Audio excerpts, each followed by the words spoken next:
Баршаңызға ассалаумағалейкум. Сіздермен бірге қазақ тіліндегі спорт жайлы YouTube арна ERA-X. Видео ұнаса, видеоға лайк басып, арнаға тіркеліп қойыңыздар. Тони Фергюсон қатарынан екінші жеңілісіне ұшырады. Хабиб Нурмагомедовпен шыққысы келген арманы алыстады десек те болады. UFC 256 турнирінің басты жекпе-жектерінің бірінде Тони Фергюсон мен Чарльз Оливейра жұдырықтасты. Жекпе-жек бразилиялық файтердің басымдығымен өтті. Ал төрешілер жекпе-жектің қорытындысы бойынша 30-26 есебімен жеңісті Чарльз Оливейраға берді. Осылайша Тони Фергюсон мансабындағы 5-ші жеңілісіне ұшырап, соңғы кездесуінде ұтылып қалды. Жекпе-жек Тони Фергюсонның қазір қандай деңгейде деген сұраққа жауап беруі керек еді. Ол әлі супер топ жауынгерлер қатарында ма, немесе шарықтау шыңынан өтіп кетті ме? Мамыр айында Фергюсонның 12 жекпе-жектен тұратын жеңісті сериясы аяқталды. Ол Джастин Гейджиден ұтылып қалған еді. Гейджи Фергюсонды қанжоса қылған болатын. Тони үшін бәрі жаман болғаны соншалық 5-ші раундта төреші бұл жекпе-жекті тоқтатқан еді. Фергюсонда да сәтті эпизодтар болды. Мысалы, апперкот арқылы Гейджиді құлатқан болатын. Бірақ тұтастай алғанда бұл әлдеқайда әлсіз болып көрінді. Осыдан кейін көп спорт жанкүйерлері бұрынғы Тони Фергюсон жоқ деген тоқтамға келген еді. Тони Фергюсон үшін оның ең үздік жылдары 2017 жыл болатын. Ол уақытта жеңіл салмақтағы уақытша чемпиондық белбеуді жеңіп алды. Фергюсон Хабиб Нурмагомедовты оңай жеңетіні туралы көп айтады.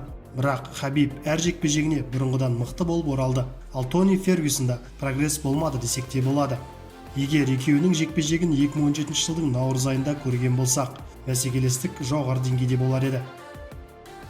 Жалпы, бүгін 36 жастағы Тони Фергюсон Оливейраға қарсы өзінің әлі де мықты жауынгер екенін дәлелдегісі келді. Өкінішке орай, Оливейра Фергюсонның бұл ойын жоққа шығарды. Оливейра таңғажайып спортшы. Статистикасы орташа 4 мәрте салмақ өлшеу рәсімін сәтсіз аяқтады. Бірақ содан кейін 7 сериядан тұратын жеңіске жетіп, үздік топқа көтерілді. Және Чарльзда бірнеше маңызды UFC рекорды бар. Оливейра Тониға қарсы жекпе-жекті сенімді түрде бастады. Ал Тони болса, өзіне не керегін түсінбей абдырап, анда-мұнда секіре берді.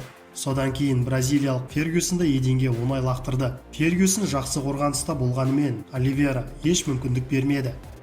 Оливейра қол ауырту әдісін жасағанда Фергюсон раунд біткенше төзімділікті жоғары деңгейде танытты. Бұл шынымен де әлсіздер көрінісі емес еді. Бразилиялық үшбұрыш әдісімен тұншықтырып жеңіп кете жаздады.